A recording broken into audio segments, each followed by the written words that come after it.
नमस्कार दोस्तों। उम्मीद है आप स्वस्थ होंगे, सुरक्षित होंगे। मैं कल्याण जी आपको सुना रहा हूँ आपकी कहानी मेरी जुबानी, वक्त का ये परिंदा। ये है यूट्यूब चैनल। उम्मीद है आपको आपकी कहानी पसंद आ रही होगी, तो आप साथ देते रहिए, सुनते रहिए। आपके साथ के लिए आपका धन्यवाद। अब चलते हैं आज की कहानी पे, जो कि है पार्ट 3। इसका नाम है मंगल की रात दिवाली थी। इस नाम से आप समझ गए होंगे और सुनकर मुस्कुरा रहे होंगे। जो नहीं जानते होंगे उनको बता दूं कि ये जो शीर्षक है मंगल की रात दिवाली थी, ये बीएमएस एंथम है। तो सुनिए। हम सोए थे रात एक दुआ मांगकर चंदा मामा से कि कहाँ हैं मेरे सारे दोस्त, कहाँ हैं मेरे हमजोली बंदरों की टोली। First year. सुबह यह हुआ कि हम दुआ तो भूल गए।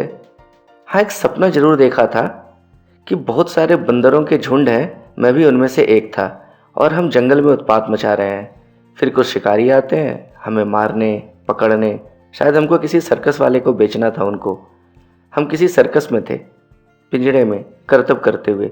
लोग तालियां बजाकर हमारे करतब का आनंद लेते थे। खैर, सुबह इतना ही याद था कि हम सर्कस में नहीं, कॉलेज हॉस्टल में थे, अपने कमरे में G14 में।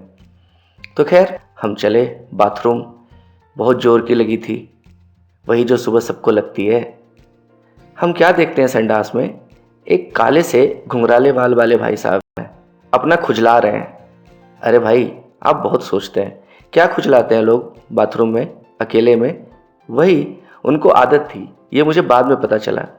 मैं डरता था कि कौन है, तो खुद ही बोल पड़े, हमारा नाम है विनय यादव, गया बिहार से हैं, फर्स्ट ईयर। आप? हम कल्याण जी, पटना से।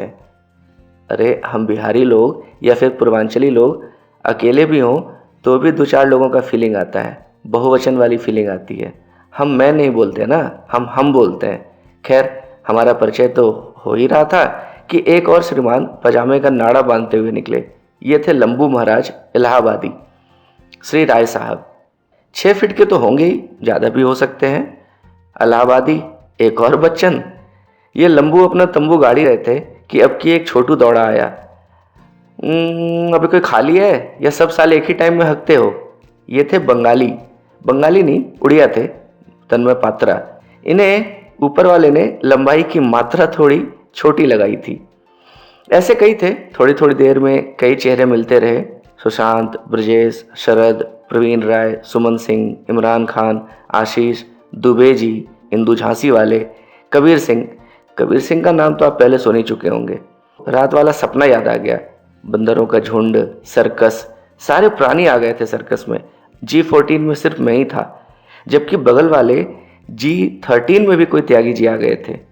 खैर, ये वो लोग हैं, कई लोग हैं फर्स्ट ईयर के जो बाद में सुख दुख के साथी बने। नहीं नहीं नहीं नहीं, सुख कहाँ, दुख ही दुख के साथी बने।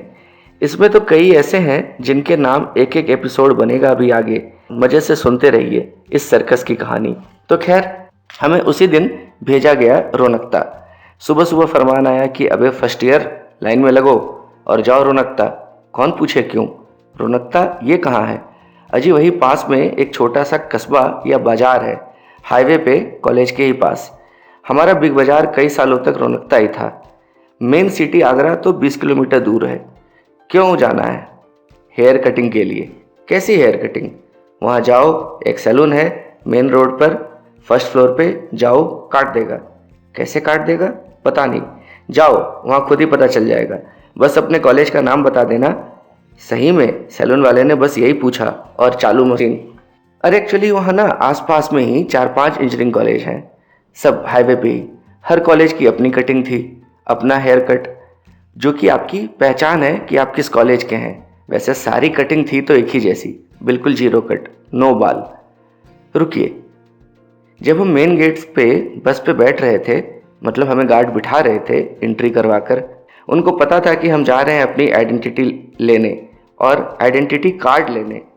आइडेंटिटी कार्ड लेने कॉलेज के बाहर? हाँ हाँ, चौंकिए मत, रौनकता पहुंचकर बताता हूँ। तभी गेट पे मिले पावर सिंह, मतलब शक्ति सिंह कुशवाहा। खैर, पता चला कि भाई साहब मेरे रूममेट हैं। तो G14 का दूसरा बंदा आ गया। हमने कहा अपना ये बक्सा यहीं गेट पे गार्ड रूम में रखो, चलो बाल कटवाने, हम सब वहीं जा रहे हैं, आकर बक्सा हॉस्टल ले चलेंगे, बहुत भारी था। चल दिए हम रौनकता। सैलून में कॉलेज का नाम बताया, मशीन चालू, जीरो कट, एक एक करके सब एक जैसे हो गए, बंदरों की टोली। अब हमें आइडेंटिटी मिल चुकी थी, बारी थी आइडेंटिटी कार्ड लेने की। भैया यहाँ कोई मेडिकल शॉप है क्या? हाँ यहीं अंदर गली में सीधे हाथ पर। तय हुआ कि एक कोई हिम्मती या यूं कहें कि बेशर्म सा लौंडा जाकर सबके लिए आईडी कार्ड खरीदेगा।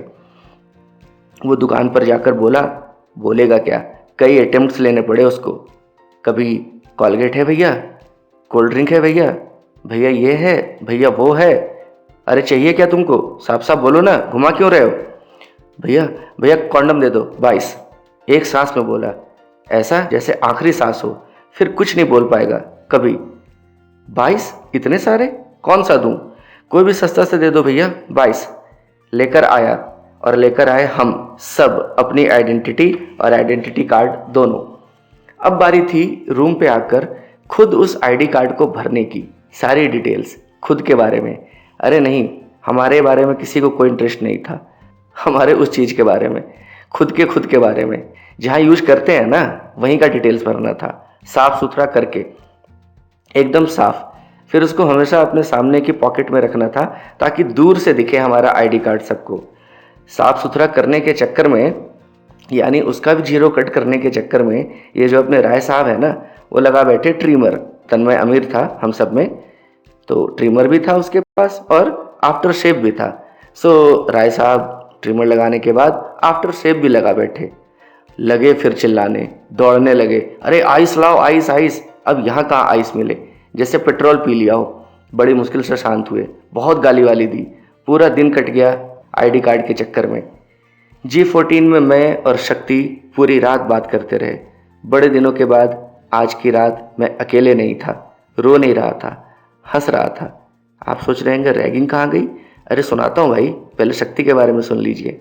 बहुत सारी बात की, फैमिली की बातें, इश्क की बातें, पास्ट की बातें, फ्यूचर की बातें। लव एट फर्स्ट साइट जैसा था, हम जुड़ चुके थे, हमें लगा कि हम दोनों एक जैसे ही हैं, कोई कनेक्शन बन गया। उसी रात, सुकून वाली रात, अच्छी नींद आई, हम सो गए। फिर अचानक दरवाज़ा बोला, कोई है शायद। नींद खुली, देखा कोई 4 साढ़े 4 बज रहे थे। इस वक्त कौन होगा, कौन हो सकता है? हमने एक दूसरे की नज़रों में डर से देखा। तू खोल। मैं क्यों खोलूं? अरे तू पुराना है ना, तू खोल। शक्ति तो बेड से हिला भी नहीं। मैं डरते हुए गेट पे गया, मन में हनुमान चालीसा पढ़ते हुए, जितना भी आता था। कांपता हुआ मैं दरवाजे के पास गया, दरवाज़ा खोला। इतना टाइम क्यों लगा दरवाज़ा खोलने में? मैं और डर गया। फिर मैंने देखा नीली टी शर्ट, नीली जीन्स, कंधे पे बैग और हाथ में अटैची। ये G14 है ना? हाँ है। हाय, मेरा नाम सुनील है, सुनील कुमार यादव। G14 मिला है हमको। अच्छा अच्छा अच्छा, आओ आओ अंदर आओ, सामान रखो यहाँ पर। शक्ति भी जग चुका था, लाइट जल गई थी कमरे में। अब हम 3 हो गए थे, कोरम पूरा, कोटा पूरा हो गया था G14 का।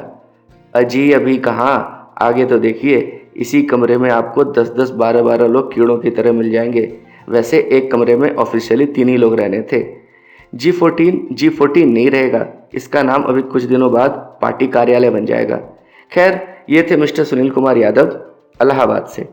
ओरिजिनली रेणुकूट से हैं। सोनभद्र है, बहुत खूबसूरत है। हिंडाल्को की फैक्ट्री है वहाँ पे, बिरला ग्रुप की। लेकिन भाई खुद को इलाहाबादी ही बताते थे। 1 साल तैयारी की थी वहाँ पर, दारागंज में या अल्लाहपुर में कहीं। पूरा अपना फ़ैन फॉलोइंग छोड़ कर आए थे इलाहाबाद में। हम तीनों में सबसे छोटा शक्ति ही था, बिल्कुल 12th करके आया था, कोई गैप नहीं था। शक्ति को स्पोर्ट्समैन बनना था, हॉकी का स्टेट लेवल खेल कर आया था। वैसे था तो बस्ती का, पर आया था रामपुर से। कैसे याद आया मुझे? वो ऐसे कि शक्ति का फेवरेट ब्रांड बाद में 8 PM था। कहता था पापा की कंपनी बनाती है। सुनील कलाकार थे, आज भी हैं। वैसे भी इलाहाबादी कलाकार तो होते ही हैं सारे। सुनील की मिमिक्री बहुत जल्द फेमस हो गई सबके बीच। शक्ति एक गाना सुनाता था, एक नहीं 2, दोनों किशोर कुमार के। एक पल पल दिल के पास और दूसरा वो शाम कुछ अजीब थी, ये शाम भी अजीब है, तू कल भी पास पास थी, तू आज भी करीब है। अक्षय कुमार की एक्टिंग कॉम्प्लीमेंट्री, उसका ताइक्वांडो और non chalk cherry on top था।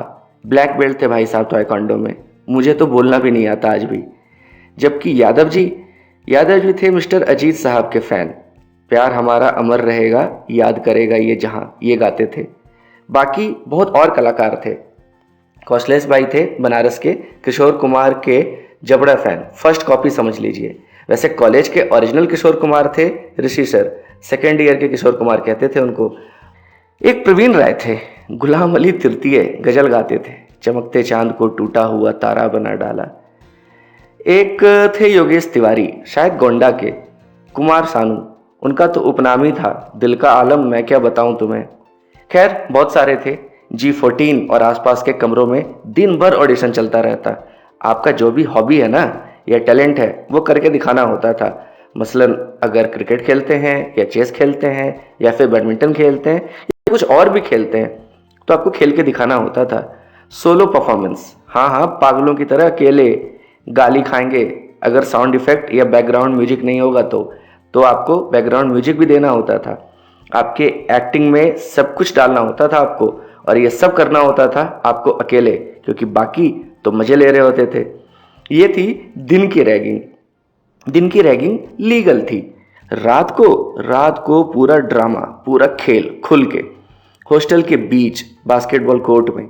कई बार तो टीचर्स जो बैचलर्स थे या शौकीन होंगे वो भी आते थे हमारा परफॉर्मेंस देखने। परफॉर्मेंस क्या बोलें, सामूहिक नंग प्रदर्शन देखने। अब लगभग कुछ 120-30 फर्स्ट ईयर के थे। सबको एक साथ नंगा देखना, अठन्नी चवन्नी 90 नहीं समझे, 90 वही आपने देखा होगा ना 3 इडियट्स में, जहाँ पनाह तुसी ग्रेट हो तोहफा कबूल करो। हाँ, यहाँ डायलॉग थोड़ा शरीर के अंगों के प्रदर्शन के साथ होता था। जैसे जहाँ पनाह लोगों को तोहफे में हमारी एक चीज खास पसंद थी। आपको पता है क्या, रात के सन्नाटे में हमारी लगभग 100-150 फर्स्ट ईयर वालों की एक सुर ताल में ना टेक्निकल इंट्रो हो या BMS का एंथम, वही मंगल की रात दिवाली थी, मतलब कॉलेज का गीत, पूरा आसमान गूंज जाता था। आज मैं गा तो नहीं सकता यहाँ पर बहुत मज़ेदार, बहुत नॉनवेज वाला यह परंपरागत गीत था, लोकगीत हमारे कॉलेज का। हमारे पूर्वज थे तो बहुत टैलेंटेड। खैर, पूरे प्रदर्शन के दौरान सबको अपना ID कार्ड रखना होता था, दिखाना होता था। कभी भी चेकिंग हो सकती थी, अपनी डिटेल्स बतानी होती थी, डिटेल्स मैच करनी चाहिए। याद है ना आइडेंटिटी कार्ड जो हम रौनकता से लाए थे। बाल तो हमारे थे ही बंदरों की तरह, या कहिए नहीं थे। हालांकि ये था तो बहुत असम्मानजनक, कई बार तो आपको रुला देने वाला, तोड़ देने वाला, पर कहीं ना कहीं बहुत डेमोक्रेटिक भी था। सबको समानता का एहसास कराने वाला, सबको एक बना देने वाला, एक जैसा, बिल्कुल कार्बन कॉपी। कोई बड़ा नहीं, कोई छोटा नहीं, कोई अमीर नहीं, कोई गरीब नहीं, सब नंगे, सबकी पैंट जमीन पर, सबकी चड्डी पैंट के ऊपर, सुपरमैन बनकर। हाँ जी, 100 सुपरमैन एक साथ, बस चड्डियों का रंग अलग अलग होता था। खैर, हम आदी हो चुके थे, रूटीन सा था डेली का। सब कुछ टेक्निकल था। टेक्निकल तो आपको याद होगा ना, सर ने समझाया था। लीगल तो नहीं था, सीनियर्स का फंडामेंटल राइट्स था, ट्रेडिशन था कॉलेज का। उनकी पैंट उतरी थी पिछले साल, इस साल हमारी, अगले साल वालों की, और ऐसा चलता रहा। इन सब कार्यक्रमों की प्लानिंग होती थी G14 में, तभी तो पार्टी कार्यालय कहते थे। सरकार हमको नोटिफाई करती थी, हम आगे सब में फॉरवर्ड करके आते थे। नोटिस, कार्यक्रम, समय, स्थान, कार्यक्रम की रूपरेखा, यानी आज का मेन्यू, आज जहाँ अपना क्या चाहते हैं तोहफे में, सब कुछ चलता रहा ठीक ठाक। हम 3 थे। एक रात हमारे सर लोग आए, संकट मोचन टोली, Kesarwani sir, Faiz sir, Karunesh sir, Sisodia sir, ये इनका ग्रुप था। हम तीनों ने कहा, सर हम पढ़ नहीं पा रहे हैं, पढ़ने का तो बिल्कुल टाइम ही नहीं मिल पा रहा है। गुरुओं को लगा कि हमारी गंभीर समस्या है। कुछ देर सोचा, फिर एक उपाय बताया। बोले एक काम करो, तुम लोग किताब तो लाए हो ना, तैयारी तो की होगी ना IIT की, वो सारी बुक्स निकालो। जब कोई सीनियर दरवाजे पे लात मारे ना और गाली दे, पढ़ने बैठ जाओ। बुक्स निकाल कर IIT वाली अंदर आए तो लगो सवाल पूछो कि सर डाउट है यहाँ फिजिक्स में, केमिस्ट्री में, या सर ये वाला इंटीग्रेशन बता दीजिए। आपको पता है 100% दवा काम कर गई। आईआईटी के सवालों ने सीनियर्स को भगाना शुरू कर दिया। आकर बताते हैं, अच्छा सवाल है और निकालो, हम आते हैं अभी लौट कर। फिर कभी वो लौट कर नहीं आते थे। पार्टी कार्यालय में थोड़ी पढ़ाई होने लगी। कम से कम मैं ऐसे बचने लगा। शक्ति का एक अलग प्लान था। उसने अपना पूरा मंदिर बना लिया था। शाम होते ही भगत बन जाता था। गेरुआ सफ़ा, गेरुआ धोती, माला वाला, धूप धुवन, मंत्र तंत्र, पूरा तांत्रिक। सीनियर्स आते तो कभी आईआईटी की बुक्स देखकर, तो कभी धूप धुवन, मंत्र तंत्र, आरती देखकर भाग जाते। शायद एकाध तो शक्ति से डरते भी थे। उनको लगता था कि तांत्रिक है साला, श्राप दे देगा। कितने भी टेक्निकल हों, धर्म तो सबको डरा देता है ना। बच्चे सुनील यादव जी, पता नहीं क्यों बेचारे वो चपेट में आ जाते थे। हालांकि उनकी हरकतें भी वैसे ही थी, उड़ता तीर लेने की। मिसाइल उड़ता तो था नॉर्थ कोरिया के लिए, लैंड करता था यादव जी के कंट्री में। तबाही, भड़ाम, डैमेज। हम आज भी हंसते हैं याद करके, यादव जी भी हंसते हैं। खैर, एक दिन हुआ यूं कि किसी फर्स्ट ईयर वाले के पापा ने, जो शायद लखनऊ के सचिवालय में कोई ऑफिसर थे, उन्होंने शिकायत कर दी आगरा डीएम के यहाँ डायरेक्ट। रात को जब प्रोग्राम चल ही रहा था लाइव, छापा पड़ गया। पुलिस तो नहीं आई थी, मगर हेड ऑफिस से, चेयरमैन सर के यहाँ से कोई हाई अथॉरिटी आई थी। उनका नाम शायद गौरव सर था। कई लोग सस्पेंड, कई स्टाफ सस्पेंड, गार्ड्स, कई सीनियर्स पे इंक्वायरी बैठ गई। बहुत स्ट्रिक्ट, बहुत भयंकर वाला एक्शन हुआ था। भाई, सचिवालय से शिकायत, डीएम के यहाँ एक्शन तो होना ही था। अब खुश, सब बंद, सबकी फट गई थी। अब no ragging, no collar button, no third button, no नजर नीची, no wish, no yes sir, सब खत्म। 15 अगस्त वाली फीलिंग थी। ऐसा जैसे मुल्क आज़ाद था, देश भी स्वतंत्र है, राजा गए, रानी गए, अब तो प्रजातंत्र है। सेकेंड ईयर वालों ने स्ट्राइक कर दी। स्ट्राइक क्या की, हमारा बॉयकॉट कर दिया। नो बोलचाल, नो मिलना जुलना। सब बहुत खुश थे, सब फर्स्ट ईयर वाले। सबको लगा कि जीवन लौट आया है, रौनक लौट आई है।